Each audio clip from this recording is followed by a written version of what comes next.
ഇന്ന് എനിക്ക് കുറച്ചധികം സാധനങ്ങൾ വാങ്ങിക്കാനുണ്ട്. 2-3 ഓർഡേഴ്സ് ഒക്കെ ഉണ്ടായിരുന്നു. അപ്പോൾ അതിന്റെ സാധനങ്ങളൊക്കെ ലിസ്റ്റ് ഔട്ട് ചെയ്തിട്ട് നേരെ ബ്രോഡ്വേയിലോട്ടാണ് പോണത്. ഇന്ന് എന്റെ ഡ്രൈവറിന് ചെറിയൊരു ചേഞ്ച് ഉണ്ട്. നാദുവിന് പകരം ഇക്കാക്കായിരുന്നു കേട്ടോ ഡ്രൈവറായിട്ടുണ്ടായിരുന്നത്. കുറച്ചധികം ഹാമ്പർ ബോക്സ് വാങ്ങിക്കാൻ വേണ്ടിയിട്ടുണ്ടായിരുന്നേ. അപ്പോൾ അതിന് നേരെ ഈ ഒരു ഷോപ്പിൽ പോയി ഹാമ്പറൊക്കെ സെലക്ട് ചെയ്തുകൊണ്ടിരിക്കുവാണ് കേട്ടോ.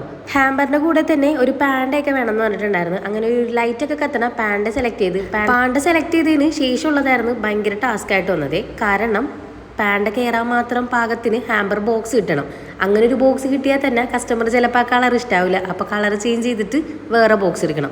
അങ്ങനെ അവിടെ പാൻഡൊക്കെ വേണ്ടിയിട്ട് കുറച്ചധികം ടൈം കളഞ്ഞിട്ടുണ്ടായിരുന്നു കേട്ടോ. അറ്റ് ലാസ്റ്റ് എൻ്റെ ലിസ്റ്റിലുള്ള എല്ലാ ഐറ്റംസും അവിടെ നിന്ന് വാങ്ങിയിട്ടുണ്ടായിരുന്നു. സാധനങ്ങളൊക്കെ വാങ്ങിയിട്ട് നേരെ പോയത് ഈ ഒരു ക്രോക്കറി ഐറ്റംസ് ഒക്കെ കിട്ടുന്ന കടയിലോട്ടായിരുന്നു. ഇവിടെ നിന്ന് എനിക്കൊരു ഗ്ലാസ് ജാർ എടുക്കാനുണ്ടായിരുന്നു. കുറച്ച് ഗ്ലാസ് ജാറൊക്കെ നോക്കിയിട്ട് കസ്റ്റമറിന് ഇഷ്ടമായ ഈ ഒരു ഗ്ലാസ് ജാർ വാങ്ങിയിട്ട് ഞാൻ അവിടെ നിന്ന് ഇറങ്ങിയിട്ടുണ്ട് കേട്ടോ. ആ ഷോപ്പിൽ നിന്ന് ഇറങ്ങി കുറച്ച് നടന്നപ്പോഴാണ് റോഡ് സൈഡിൽ കുറേ ടീഷർട്ട് ഇങ്ങനെ ഇട്ടിട്ട് വിൽക്കുന്നുണ്ടായിരുന്നു. അപ്പൊ ചെറിയ രീതിക്ക് ആൾക്കൂട്ടം കണ്ടപ്പോൾ കൗതുകത്തിന് കുറച്ച് നേരം അവിടെയൊക്കെ നോക്കിയിട്ട് ഞങ്ങൾ അവിടെ നിന്ന് ഇറങ്ങി നേരെ വന്നിട്ടുണ്ടായിരുന്നു ഈ ഒരു സൂപ്പർ മാർക്കറ്റിലോട്ടാണ്. ഹാമ്പറിൽ വെക്കാനുള്ള കുറച്ച് ചോക്ലേറ്റ്സും നട്ട്സ് ഒക്കെ എനിക്ക് പർച്ചേസ് ചെയ്യാനുണ്ടായിരുന്നു. അങ്ങനെ അവിടെ നിന്നും ഫോട്ടോ ഒക്കെ എടുത്ത് കസ്റ്റമറിന് അയച്ച ശേഷം നേരെ വന്നിട്ടുണ്ടായിരുന്നു ഈ ഒരു ഫോട്ടോ പ്രിന്റ് ഔട്ട് എടുക്കാൻ വേണ്ടിയിട്ട് ഒരു സ്റ്റുഡിയോയിലോട്ടായിരുന്നു കേട്ടോ. ഇങ്ങനെ ഈ എല്ലാ ഷോപ്പിൽ കയറുന്ന സമയത്തൊക്കെ അതിനും എൻ്റെ കൂടെ ഉണ്ട് കേട്ടോ. അപ്പൊ അതിനും അലമ്പുണ്ടാക്കുന്നതുകൊണ്ട് തന്നെ കയറിയ കടയിൽ നിന്ന് പെട്ടെന്ന് സാധനം വാങ്ങിച്ച് എനിക്ക് ഇറങ്ങാൻ വേണ്ടി പറ്റുന്നുണ്ട്. സ്റ്റുഡിയോന്ന് ഇറങ്ങി കുറച്ച് സർവത്തൊക്കെ കുടിച്ചതിന് ശേഷം നേരെ ഇക്കാടെ ഓഫീസിൽ പോയിട്ടുണ്ടായിരുന്നേ. ഇക്കാക്ക് അവിടെ എന്നെ ഡ്രോപ്പ് ചെയ്തിട്ട് ഇക്കാന്റെ ഫ്രണ്ടിന്റെ കൂടെ ഓട്ടോയിൽ എന്നെ തിരിച്ച് വീട്ടിലോട്ട് അയച്ചിട്ടുണ്ടായിരുന്നു കേട്ടോ.